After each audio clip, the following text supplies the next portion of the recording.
Bonsoir chers téléspectateurs, c'est l'heure du Koumé News. Bienvenue sur la Radio Television Voice of the Cross.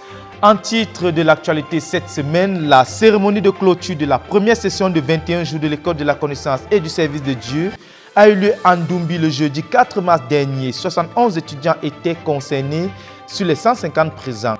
Le leader, le frère Théodore Andossé, étant en retraite, le pasteur Alphonse Tawet a été mandaté pour présider cette cérémonie. Plus de détails à ce sujet seront développés dans la suite du journal.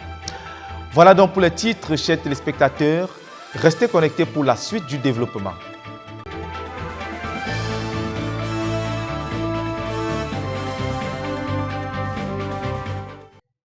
Nous ouvrons dans ce journal avec une page spéciale sur la prière avec le Centre de prière et de jeûne pour la conquête du monde qui a organisé du 2 au 3 mars dernier un siège de prière spécial baptisé par la sœur Esther Konang, siège de la promotion suite au retour dans la gloire de la sœur Emilia Tendo qui a été promue selon la parole du Seigneur. Jacques Cotier nous en dit plus dans ce reportage.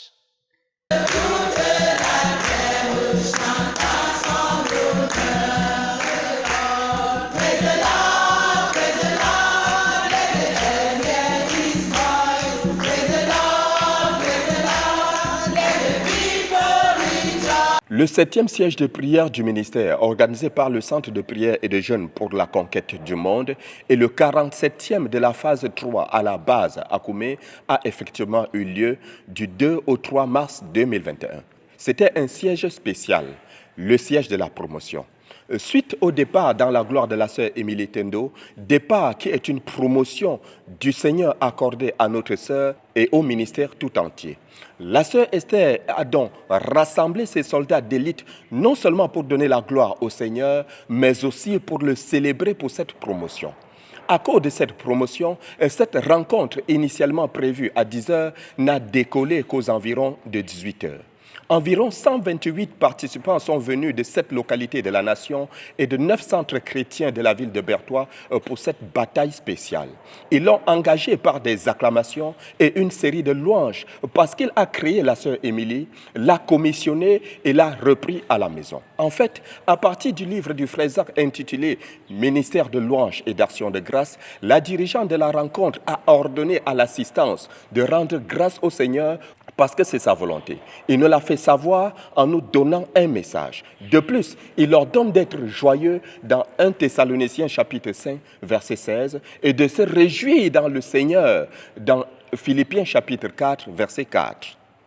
Ainsi, les soldats de la prière ont été conduits à rendre ministère au Seigneur pour la vie et le ministère de la sœur Emilia Tendo. Les proclamations et davantage de prières de reconnaissance ont été faites à celui qui nous a créés et nous a commissionnés pour le servir. Après avoir ainsi reconditionné les vases brisés et meurtris avec le retour à la maison paternelle de la sœur Emilia Tendo, un autre champ de bataille a été attaqué. La prière pour la retraite personnelle du frère Théodore.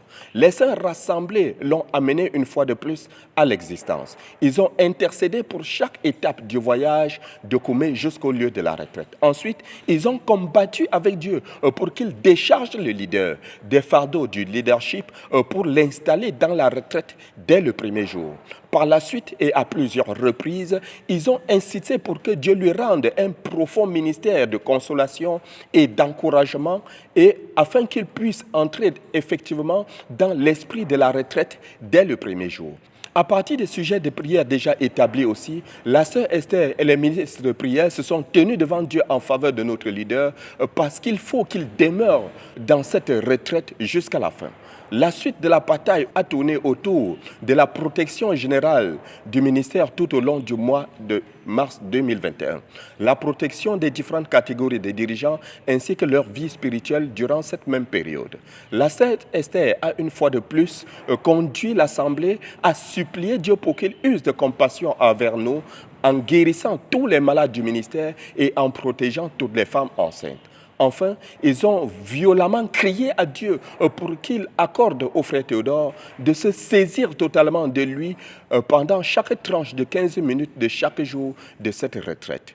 Et Dieu a remporté la victoire. Les vainqueurs avec Dieu de cette bataille ont pris rendez-vous pour le 22 mars 2021 pour un autre combat de 96 heures. À celui qui est assis sur le trône et à l'agneau, la gloire et la révérence pour ce siège de prière et son impact. Elle a eu lieu le jeudi 4 mars dernier, la cérémonie de clôture de la première session de 21 jours de l'École de la connaissance et du service de Dieu, qui s'est déroulée conjointement avec la session de 42 jours en cours. Ils étaient donc 71 étudiants sur les 150 présents à achever leur formation. Il faut le dire, la cérémonie a été coordonnée par le pasteur Alphonse Tawet, mandaté par le leader pour le remplacer à cet effet. Le compte rendu en images dans ce reportage.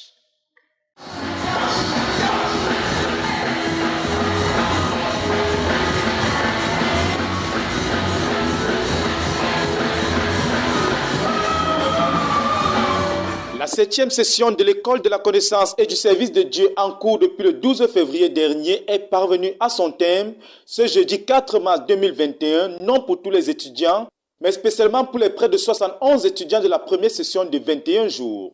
Il faut le rappeler, cette session de 42 jours a été spéciale en ce qu'elle s'est déroulée jusque-là conjointement avec la session de 21 jours, une première à l'École de la connaissance et du service de Dieu.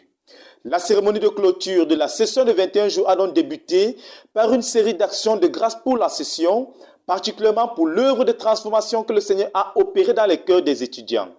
Les actions de grâce ont été ponctuées d'acclamations au Seigneur, de louanges à l'Éternel, le Dieu que nous invoquons, le Dieu en qui nous croyons, ont proclamé les étudiants. La lecture du psaume 48 a suivi pour davantage inciter les cœurs des étudiants à louer le Dieu qui est notre Dieu éternellement et à jamais, lui qui sera notre guide jusqu'à la mort. Une série de chants a suivi cette lecture du psaume. L'hymne de l'école a par la suite été entonné, immédiatement suivi de la présentation des étudiants à la session de 21 jours et des témoignages de chacun des étudiants au sujet de leur rencontre avec Dieu durant la session et des transformations intérieures qu'ils ont connues. La parole a ensuite été passée à la sœur Henriette Marga, qui a introduit ses propos en proclamant que Jésus-Christ est sur le trône et il règne, quelles que soient nos circonstances, et nous régnons avec lui. Elle a par la suite présenté la session de 21 jours, expliquant la raison d'être de cette dernière, qui est de permettre à ceux des frères qui n'ont pas fait des études universitaires d'être formés en vue de se préparer à servir Dieu. Il faut le dire, les sessions de 42 jours ont été restreintes aux étudiants des universités, a-t-elle précisé. Présentant la tendance spirituelle des étudiants, elle a relevé que cette session a été caractérisée par des étudiants ayant un cœur pour Dieu. Poursuivant par un rappel du thème de la session, à savoir les cultures du cœur pour un serviteur de Dieu, et par la suite exprimant sa gratitude au Seigneur qui a purifié les cœurs des étudiants par la foi, avant de rappeler les objectifs de la session de 21 jours. Les sessions de 21 jours, the 21-day session, ont pour objectif have as objective d'incuber des principes spirituels, to incubate spiritual principles, d'apporter aux étudiants, ceux qui veulent servir le Seigneur, to bring to students, that is those who want to serve the Lord, de les former dans des habitudes spirituelles particulières and train them in particular spiritual habits, et de leur apporter des compétences nécessaires à l'accomplissement de notre but. and to give them the necessary competence for the accomplishment of our goal. Par exemple, la connaissance de Dieu, For example, the knowledge of God, la communion avec le Christ, communion with Christ, la foi en Dieu, faith in God, le travail dur, hard work, la sainteté, holiness, etc. and so on. Elle a par la suite rappelé le programme quotidien des étudiants, commençant par la recherche personnelle de Dieu de 4 h du matin à 5h30, suivi des travaux pratiques tels que les travaux champêtres, l'approvisionnement en bois de chauffage, la propreté du campus et bien d'autres encore. Une fois en salle dès 7 h, il y avait le culte familial d'ensemble, suivi de la retraite personnelle jusqu'à 14 h. Il faut noter que durant la retraite personnelle, chaque étudiant avait l'occasion d'être seul devant Dieu pour se confronter tel qu'il est, en se servant des outils mis à leur disposition au nombre desquels la Bible, les livres chrétiens ITF sélectionnés, des traités de réveil, des dictionnaires, la concordance biblique, et ceci en vue de cultiver leur cœur pour Dieu, arrosant ce travail par d'intenses moments de prière en d'autres langues, durant des périodes allant de 5 minutes dès le départ jusqu'à des périodes de 60 minutes par jour. Après une pause de 2 heures, venait alors le ministère de la parole, rendu par le pasteur Théodore Andossé, et la session de la nuit qui était réservée à la prière pour les missionnaires et bien d'autres fardeaux encore. Un élément obligatoire, il faut le dire, pour chaque étudiant, a été la rencontre avec le fondateur de notre ministère, le frère Zach, à travers la lecture intégrale du livre autobiographique intitulé « De ses lèvres sur l'auteur ». Chaque étudiant a également été soumis aux doctrines fondamentales en faisant notre cours biblique par correspondance. Chacun a donc achevé les 7 leçons du cours 1 basées sur le chemin de la vie. Il leur a été enseigné comment tenir un cahier de prière, un cahier d'action de grâce, un cahier de finances. Les étudiants ont également eu de manière hebdomadaire des séances de prière allant de 18h le samedi à 6h et même 8h le dimanche matin. Les étudiants ont également été soumis à des exercices de retraite du missionnaire allant de 4h du matin jusqu'à 12h de la journée. Ainsi, sur les 3 semaines de la session, 3 exercices de la sorte ont été effectués par chacun des étudiants. Le livre Rencontre dynamique quotidienne avec Dieu a également été lu en petits groupes par chacun des étudiants pour les introduire à l'école des rencontres dynamiques quotidiennes avec Dieu. Un classeur de prière a-t-elle annoncé sera également distribué aux étudiants, ceux-ci comportant des sujets de prière pour le frère Théodore, des sujets de prière pour notre ministère et bien d'autres fardeaux encore. Un autre fait marquant cette session, a-t-elle précisé, est le fait que certains des étudiants, notamment des dernières sessions de 3 ans qui se sont distingués dans des domaines précis, ont eu l'opportunité durant cette session d'enseigner ces domaines aux autres afin de préparer la continuité. C'est donc de manière suivie et détaillée que le principal de l'école de la connaissance et du service de Dieu a présenté la session. Elle a par la suite invité l'assistance à remercier le Seigneur ensemble pour ce qui les a rendus capables d'accomplir durant cette session.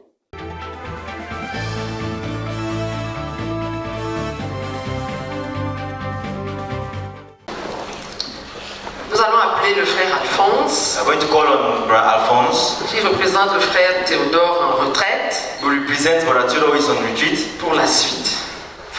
for the session, for the next item.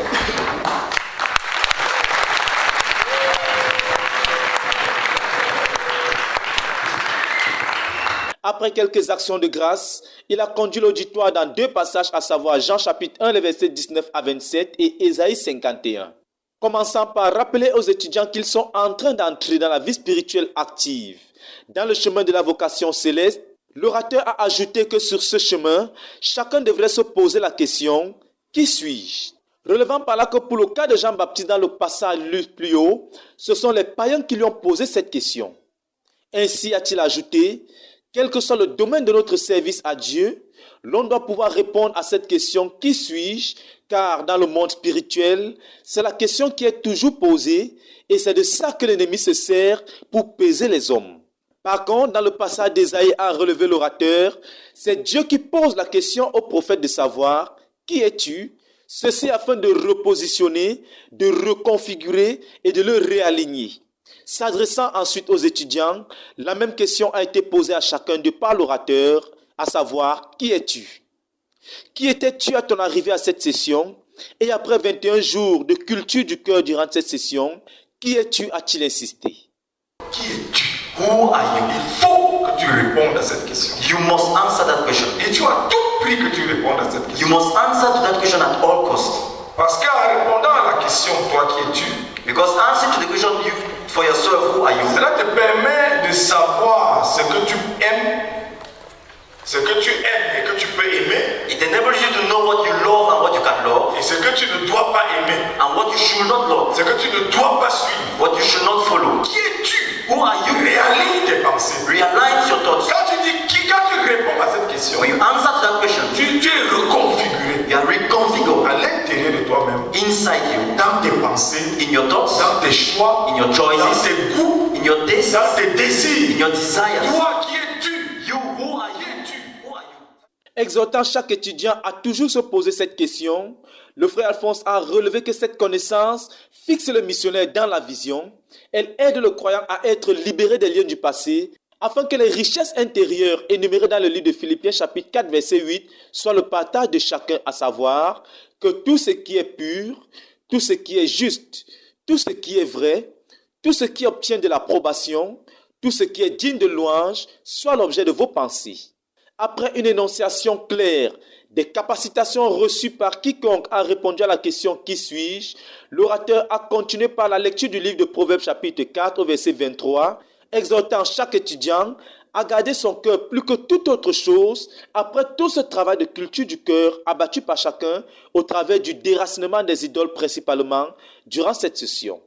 Finalement, à partir du livre d'Ézéchiel chapitre 36 verset 25 à 30, suivi du livre de Luc chapitre 4 verset 21, l'orateur a proclamé que les paroles des Écritures énoncées dans Ézéchiel se sont accomplies pour chaque étudiant. Raise up your hands. Cette parole de l'Écriture, c'est accompli. Je mettrai mon esprit en vous. And I will put my spirit in you. Cette parole de l'Écriture, c'est accompli. Et je ferai en sorte que vous suiviez mes ordonnances. And move you to follow my decrees. Oh, écoute, cette parole de l'Écriture, c'est accompli. Et que vous observiez et pratiquiez mes lois. And carefully keep my laws. Cette parole de l'Écriture, c'est accompli. Vous habiterez le pays que j'ai donné. Vous resterez dans la vision que j'ai donnée à vos pères. Cette parole de l'Écriture, c'est accompli. This word of scripture is fulfilled. Vous serez mon peuple. You will be my Et je people. serai votre Dieu. Cette parole de l'Écriture, c'est accompli. Je vous délivrerai de toutes vos souillures. I will save you from all your uncleanness. Cette parole de l'Écriture, c'est accompli. This word of scripture is fulfilled. Les étudiants se sont ensuite levés pour recevoir une prière élevée par le frère Théodore en leur faveur comme une prophétie pour leur vie. Dans cette prière, le leader avait dit, je cite, « Je vous en supplie, n'échouez pas ». Fin de citation. Et les voix des étudiants se sont élevées vers le trône, proclamant chacun qu'il ira jusqu'au bout, recevant par là cette proclamation comme un héritage perpétuel. Les étudiants ont été encouragés à se lever et aller avec assurance, proclamer l'évangile et gagner les âmes à cause de ce qu'ils sont pour Dieu, devant Dieu et pour notre ministère. Le frère Alphonse a repassé la parole à la sœur Henriette Barga qui a tout d'abord présenté et chanté une composition qui a été faite à partir du message de la session, à partir du travail qui a été abattu durant la session et à partir du message de clôture qui venait d'être libéré avec puissance. La soirée s'est poursuivie par un enchaînement de chants et de louanges au Seigneur qui a fait des merveilles dans les vies des étudiants. Ayant été elle-même la première à esquisser des pas de danse stratégiques, la sœur Henriette Barga, mère des missionnaires, a par là ouvert la piste et donné le ton du reste de la soirée qui a été très dansante.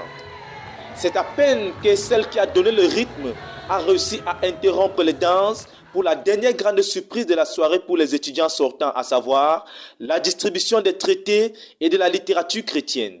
Il faut le dire, chacun des 71 étudiants à la session de 21 jours a reçu un paquet de 300 traités et 7 copies du livre « L'amour et le pardon de Dieu », suivi d'un repas copieux servi à tous ceux qui étaient présents afin de renouveler leurs forces et que chacun d'eux rentre débordant de joie et louant le Seigneur. À Dieu soit donc toute la gloire pour sa grande victoire dans notre œuvre globale au travers de cette session. De Koumé pour la RTVC, je suis Dan Josué, Molouna Beko. Tindamba et Koumé Goshen, ce sont donc là quelques-uns des centres de l'église du quartier général qui ont organisé leur service conjoint le dimanche 28 février dernier. Le dimanche 7 mars dernier, c'était au tour de la province spirituelle des universités Antenne de Berthois de suivre le mouvement. Voyageons dans ce reportage pour vivre ces moments de joie avec les saints dans ces différents centres.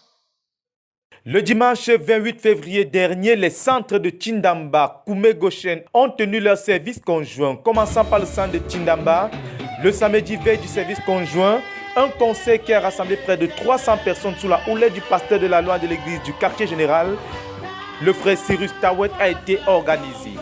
L'équipe de louange soigneusement préparée pour la circonstance a distillé et élevé de la louange en l'honneur de l'Éternel qui est descendu à cette occasion pour sauver les perdus. Ils étaient donc au total 32 personnes à donner leur cœur au Seigneur Jésus après un bref message libéré par le frère John Willy Tchetchoua qui a interrogé son auditoire leur demandant à chacun si Dieu lui parle. Par là, il a relevé la vérité selon laquelle c'est le péché qui empêche un homme d'entendre Dieu. La journée de dimanche, quant à elle, a été marquée par la louange abondante, les actions de grâce et les témoignages de la bonne main de Dieu sur chacun de ses enfants présents à cette rencontre. Une des choses qui a fait la particularité de cette rencontre a été la visite du frère Philippe Donald, missionnaire numéro 1 de notre œuvre au Royaume-Uni, qui a été le ministre de la parole de ce jour. Il a tout d'abord invité son auditoire à entrer dans sa vie, en présentant sa personne, suivi du partage de son témoignage de conversion, sa préparation pour le champ de mission. Il a parlé également de son mariage et de son œuvre de pénétration et d'implantation de notre ministère dans de nouveaux territoires, pour ne citer que cela. Il a ensuite exhorté les saints à partir des Écritures dans Jean chapitre 3, le verset 17, relevant que Christ n'est pas venu pour juger les hommes, mais on est condamné par nos propres actes et le jugement est le lot de ceux qui ont choisi de ne pas recevoir Jésus-Christ, rejetant par là son amour. Pour les frères, il les a appelés à faire du bien, car en le faisant, Dieu en est gagnant et également on rencontre les besoins des autres. Et Dieu, quant à lui, va multiplier le produit de notre justice, en sorte qu'on aura toujours de quoi pourvoir aux besoins des frères. La rencontre s'est soldée par le salut d'environ 22 personnes pour environ 400 personnes qui étaient réunies. Du côté du centre de Koumé-Goshen, il faut noter que les saints venus de 30 différentes assemblées étaient réunis, certains venant de la ville de Bertoua et d'autres des localités telles que Ngongang et Ngelebok. Le pasteur Nestor Djefa, coordonnateur de la rencontre, a conduit l'assistance dans la louange et les actions de grâce au Seigneur. Il faut noter que, pour l'occasion, les dirigeants des autres centres ont été invités, au nombre desquels le pasteur Paul Olaïton, dirigeant du centre de Tchindamba, qui a été le prédicateur à cette occasion. À partir de Luc chapitre 2, il a relevé l'importance de bâtir une relation avec Dieu, car, a-t-il ajouté, on peut être emporté dans beaucoup d'activités au point d'oublier Dieu. Ce serait alors sombrer dans la religion, a-t-il insisté. De ce fait, plusieurs pourraient se retrouver en enfer en passant par l'église. Son message a été appuyé par le pasteur Sama Israël, qui a par la suite invité le représentant du centre du cours biblique par correspondance pour venir expliquer aux saints l'importance de ce cours, car le besoin est grand. En réponse à cela, 31 personnes se sont inscrites au cours biblique par correspondance au centre de Koumé-Goshen. Un temps considérable a été pris par le frère Sama Israël pour bénir les frères par catégorie, au nombre desquels les élèves, les travailleurs, les cultivateurs, les couples mariés, les célibataires qui ont besoin d'un conjoint et bien d'autres encore. Au total, 580 personnes étaient présentes à ce service conjoint, au nombre desquels 302 enfants et 78 adultes. Du côté de la province spirituelle des universités, c'est le dimanche 7 mars dernier qu'a eu lieu le service conjoint qui était le premier depuis le début de cette année. Au total, 220 personnes étaient présentes à la rencontre. Le pasteur Aboubakar Nyang a coordonné la rencontre qui a été un long moment d'environ 3h30 durant lesquelles les chants, les actions de grâce et les témoignages ont été élevés au Seigneur. Durant la louange, la piste de danse a été assaillie par les tout-petits, ensuite les pasteurs et le peuple qui se sont alternés pour louer le Seigneur avec leur corps. Après ceci, l'évangile a été prêché par le frère Rodrigue Zwoll qui, en 37 minutes et à partir de plusieurs passages bibliques, a clairement montré à tout un chacun comment amener Dieu à écrire son nom dans le livre de vie. En réponse à ce court message, 18 personnes ont donné leur cœur au Seigneur Jésus-Christ. Après cela, le frère Ernest Billet, pasteur du centre, a dans une brève exhortation invité chacun à s'investir dans le gagnement des âmes, appuyant ses propos par la lecture de quelques portions de la Réma de Dieu pour la communauté en 2021. Cette partie a été suivie d'environ 1 heure de temps durant laquelle les dirigeants se sont alternés pour bénir le peuple dans différents domaines. Les saints à leur tour ont été invités à aller les uns vers les autres et bénir les frères. La rencontre s'est achevée aux alentours de 14h11 par le partage d'un bon repas qui a été préparé pour la circonstance par les différentes assemblées. Les saints ont eu du mal à se séparer car la joie était grande. À Dieu soit donc toute la gloire pour ces services conjoints dans l'église du quartier général. De Koumé pour la RTV6, Dan Josué Mouloula Décolle. Toujours à la base, les mouvements de conquête se poursuivent notamment avec le front du gaiement des âmes et de l'implantation des églises dans 1000 nouvelles localités sous la commande du pasteur Thomas Tinzi. Du côté du front du recouvrement des 120 000 membres de l'église du quartier général, le pasteur Sama Israël, coordonnateur de ce front, a organisé une séance de travail le mardi 9 mars dernier avec les dirigeants de centre de l'église du quartier général. Au total, 52 d'entre eux ont répondu à cette convocation pour planifier la descente sur le terrain. Un reportage préparé pour vous par l'équipe de la RTVC à la base. Écoutons plutôt. L'église du quartier général, sous la direction du pasteur Chinze Thomas, a effectué 2 expéditions sous la supervision du pasteur de l'église du quartier général, Alphonse Tawet, ces 2 dernières semaines. Et ces expéditions entrant dans le cadre de l'implantation de 1000 nouvelles églises dans 1000 nouvelles localités sur l'axe Bertois-Obala. Et cette équipe composée de 8 évangélistes a été d'abord à Nanga et Boko, ensuite à Minta. Et c'est pour fortifier l'église de la localité que ces pasteurs de l'église du quartier général ont passé 2 jours à Nanga et Boko. Le bilan fait état de 152 personnes atteintes avec la parole de Dieu et 188 traités distribués pour 104 conversions au Seigneur Jésus-Christ, 30 miracles de guérison et 17 baptêmes dans l'eau. La même équipe a opéré pendant 7 jours à Minta. Durant cette période, 376 âmes ont été touchées avec l'évangile du salut et 250 traités évangéliques distribués. Et ceci pour un bilan de 110 personnes conduites au Seigneur Jésus-Christ, accompagnées de 10 miracles de guérison et 4 baptêmes dans l'eau. Environ 133 âmes assoiffées de la parole de Dieu, fruit de ce travail, ont été à l'enseignement cette semaine. De manière générale, dans la poursuite de l'implantation de 1000 nouvelles églises dans 1000 nouvelles localités, 16 nouvelles localités ont été déjà touchées en 1 mois et 1 semaine et 18 nouvelles assemblées implantées. Le Seigneur est donc en train de planir le chemin devant cette forte équipe et que la gloire lui revienne.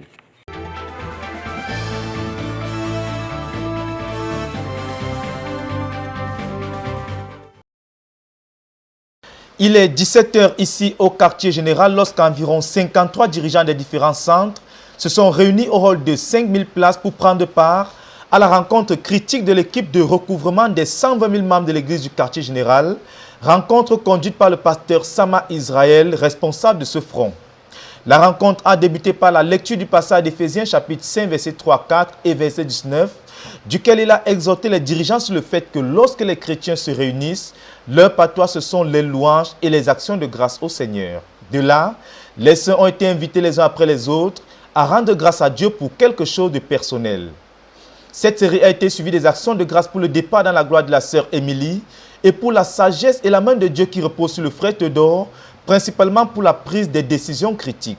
Après un cantique élevé au Seigneur, le frère Sama Israël a invité ceux des frères qui ont pris part à la dernière rencontre à rappeler ce qui avait été fait et particulièrement le but de la rencontre. Il a ensuite exhorté les dirigeants sur le fait que toute personne qui a une fois été conduite au Seigneur Jésus-Christ avait effectivement cru, car le Seigneur avait écrit leur nom dans le livre de vie et Jésus habite en eux.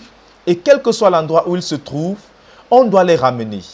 Et pour ceux d'entre eux qui ne peuvent pas être retrouvés, il est question de gagner d'autres personnes pourvu que nous retrouvions tous les 120 000, a-t-il précisé. S'appuyant donc sur le modèle du Seigneur Jésus-Christ qui n'a perdu aucun de ceux que Dieu lui a donnés, le pasteur Israël a expliqué que nous avons la même responsabilité, celle de conserver la moisson. Ainsi, tout comme le Seigneur, a-t-il ajouté, chaque évangéliste qui a payé le prix pour gagner les âmes ne peut pas être au repos sachant que ces âmes sont en train d'aller en enfer. C'est donc une dette pour chacun de nous de s'assurer que ceux-là dont Dieu avait déjà inscrit les noms dans son livre de vie soient retrouvés et conservés. En réponse à ces vérités profondes, les dirigeants se sont repentis devant Dieu pour avoir abandonné cela que Dieu leur a donné. Revenant sur le rapport du Seigneur Jésus-Christ à son Père, le Seigneur a également dans ce passage révélé son secret pour conserver la moisson lorsqu'il dit « Je leur ai donné ta parole » et plus loin il ajoute « Je les ai sanctifiés par ta parole ». Ainsi a ajouté l'orateur, c'est par l'enseignement de la parole que Jésus a pu conserver sa moisson. Il leur a révélé Dieu par la parole et sanctifié par la parole. Et pour l'Église primitive, le modèle du Seigneur a été conservé car lorsqu'il y a eu croissance, les frères étaient densément enseignés car il fallait que tous ces gens demeurent en Jésus. Le pasteur Sama Israël a par la suite dit aux dirigeants qu'à moins qu'on ait enseigné un jeune croyant, on ne devrait pas les blâmer s'ils rétrogradent, car on ne leur a pas dit quoi faire au travers de l'enseignement. Contrairement à ce que nous avons été à faire jusqu'ici, l'orateur a donc montré que le Seigneur Jésus-Christ, de même que ses disciples, était présent et disponible pour enseigner.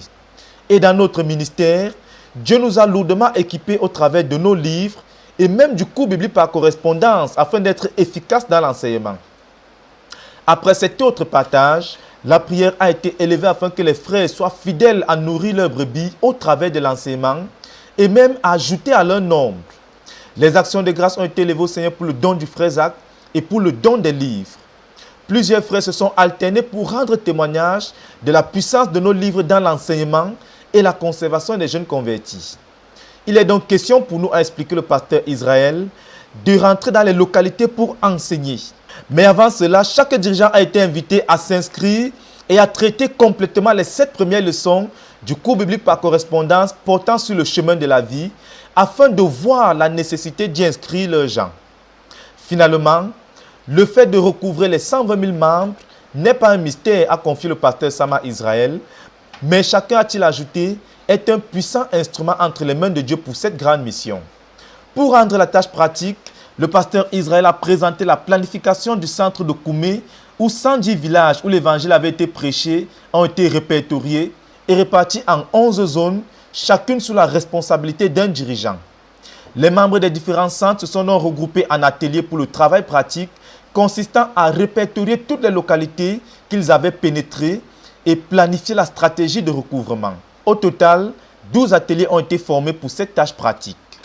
Au terme de cela, un bilan du travail en atelier a été fait et le début du travail de recouvrement dans les localités a été annoncé dans les jours qui viennent.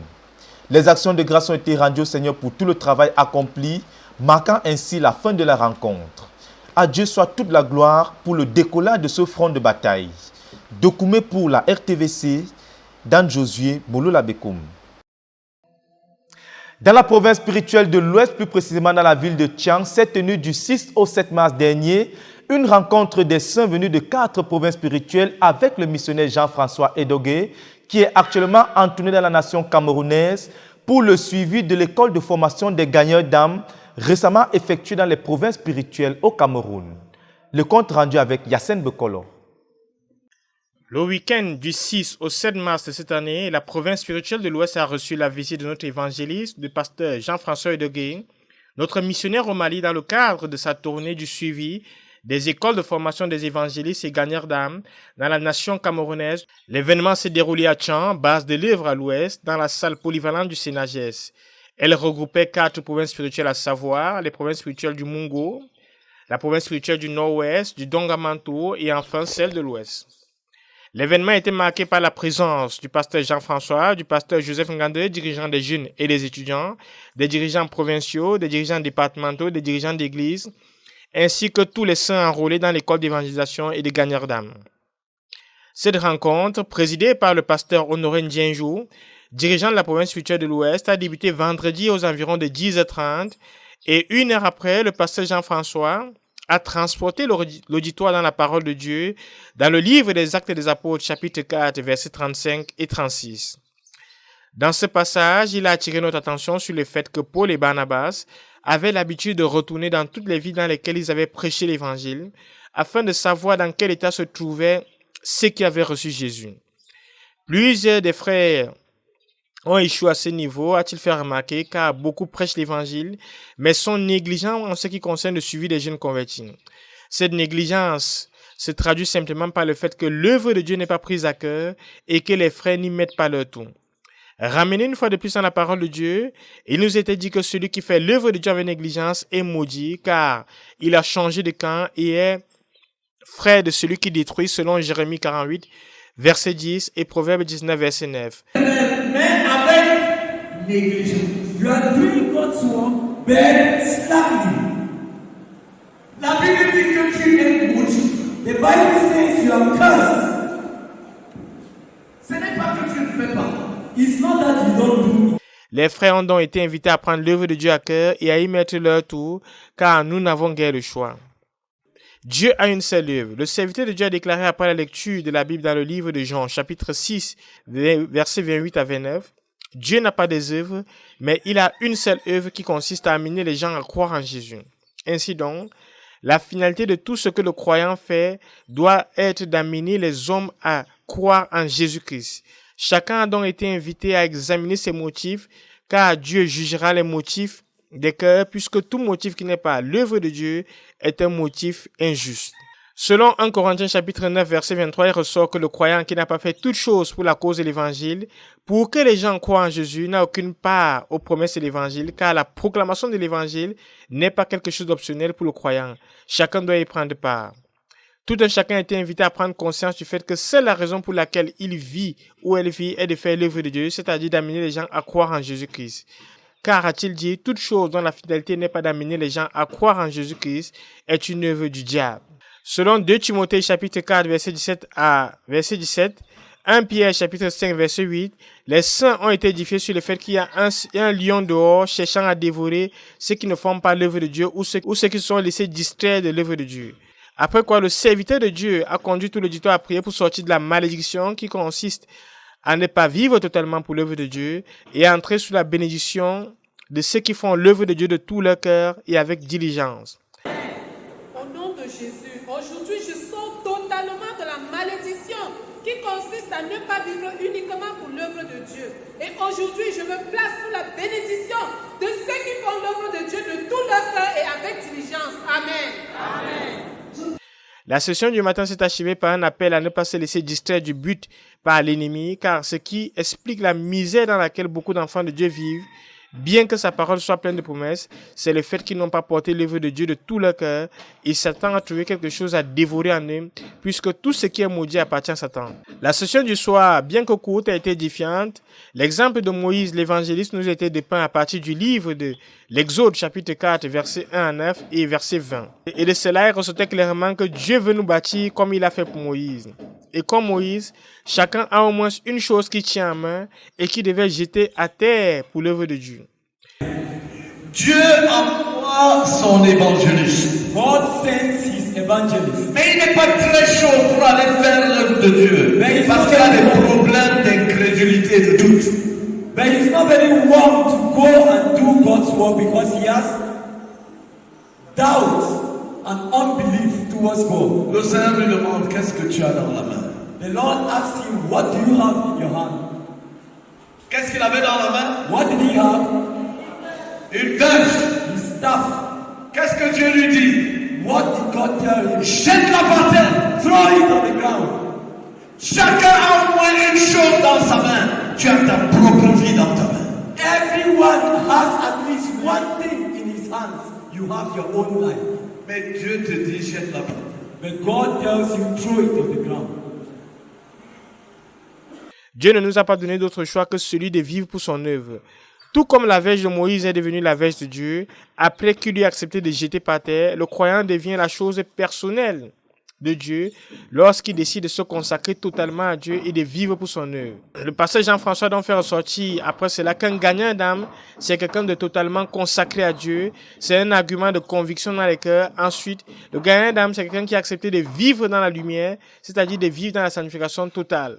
Nous avons terminé la soirée avec la lecture du livre de Matthieu chapitre 12, verset 30, dans lequel il ressortait que la raison pour laquelle l'œuvre de Dieu est accomplie avec négligence, c'est parce que le cœur est attaché à autre chose. Et à cause d'un déficit de totale consécration, une vie qui n'est pas uniquement vécue pour Dieu.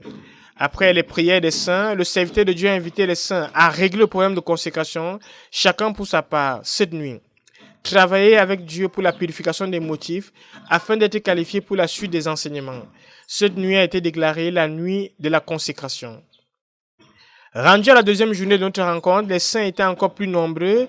Pasteur Jean-François a invité les saints à venir donner les témoignages de ce que Dieu a fait dans leur vie depuis le début de la rencontre, ce qui a bougé dans la vie. À partir des témoignages, nous avons pu constater que réellement le Seigneur a commencé à œuvrer dans la vie des saints et il a conduit les saints à rendre grâce pour tout ce que Dieu est en train de faire au milieu d'eux. Après ce moment, le serviteur de Dieu, le frère Jean-François, a conduit les saints dans les Écritures à travers Actes des Apôtres, chapitre 8, versets 26 à 30.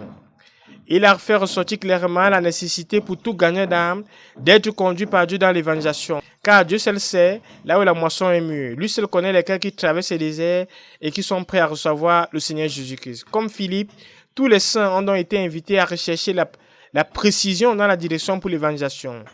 Dieu est désespéré de nous conduire, a-t-il dit, et chaque gagnant d'âme doit être désespéré de recevoir la direction de Dieu dans la prière. Selon 1 Corinthiens chapitre 15, verset 19, il a conduit les saints à comprendre que les marques d'une véritable conversion sont le changement total des dispositions intérieures, des ambitions personnelles, des projections dans l'avenir pour les ajuster à l'œuvre de Dieu. Le but n'est pas donc seulement de prêcher l'évangile, mais de gagner les âmes à Christ, à mater le serviteur de Dieu. D'où la nécessité d'une sainte détermination à faire l'œuvre de Dieu, car une obligation de résultat nous est imposée aussi bien au niveau personnel, à travers du fruit porté, qui demeure au niveau de l'Église, c'est-à-dire déterminé à accomplir le but à atteindre. Pour cela, une stratégie nouvelle nous a été communiquée, à savoir sortir prêcher l'évangile un week-end sur 2 et faire les suivis les autres week-ends. Car c'est seulement ainsi que nous pourrons atteindre le plus grand nombre de personnes qui demeurent dans le Seigneur. Louez l'Éternel car il est bon, car sa miséricorde durera toujours. À présent, rendons-nous dans la province spirituelle du Mungo où la sœur Marie-Christine Bolega a effectué une réunion de suivi de la dernière session de l'UMPJ annexe qui a eu lieu de ce côté l'année dernière. Tenue du 25 au 28 février dernier, elle a été l'opportunité pour elle de primer certains des plus fidèles étudiants. Le compte rendu avec Yacine Bekolo. La sœur Marie-Christine Bolega a rendu ministère aux femmes de la province spirituelle du Mungonkam le week-end du 27 au 28 février 2021. 59 femmes de 14 localités ont fait le déplacement avec pour la première fois 8 hommes qui ont assisté à cette retraite avec la présence du dirigeant provincial. La première partie de la réunion portait sur l'impact de la retraite qui a eu du 27 au 30 novembre 2020. Le compte rendu des chambres de prière et plusieurs personnes ont témoigné des transformations qui ont eu lieu dans leur vie. L'un des points saillants de cette séance de compte rendu, c'est la brillante participation de la province spirituelle du Mungonkam à l'UMPJ de décembre. En effet, 15 femmes sont venues à cette UMPJ comme provocation de la sœur Marie-Christine. Elle les a félicitées en offrant à chacune d'elles un gros cadeau.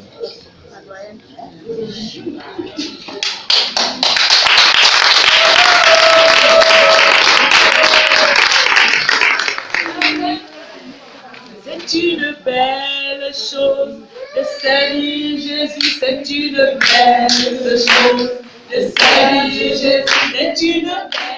La deuxième partie de cette retraite portait sur l'enseignement sur la marche avec Dieu et les éléments de base de la vie chrétienne, tels que la lecture biblique, la lecture de la littérature chrétienne, les retraites pour le progrès spirituel, le compte rendu, le don à Dieu et le jeûne. Elle a aussi enseigné les femmes sur la tenue d'un cahier de prière, la tenue d'un cahier d'action de grâce, la tenue d'un cahier d'importunité. Il y a aussi une session d'enseignement pratique sur comment fabriquer des bonbons.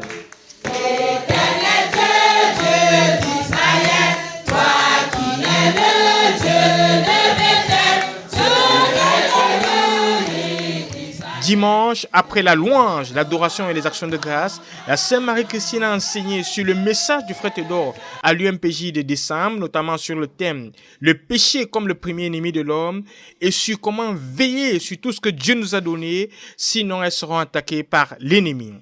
La retraite s'est achevée sur une note de victoire.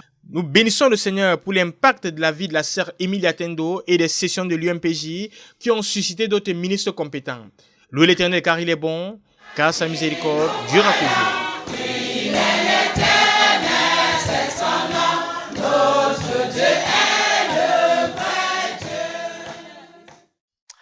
Voilà, chers téléspectateurs, c'est tout pour aujourd'hui. Les programmes se poursuivent sur la Radio Television Voice of the Cross. Restez connectés et que Dieu vous bénisse.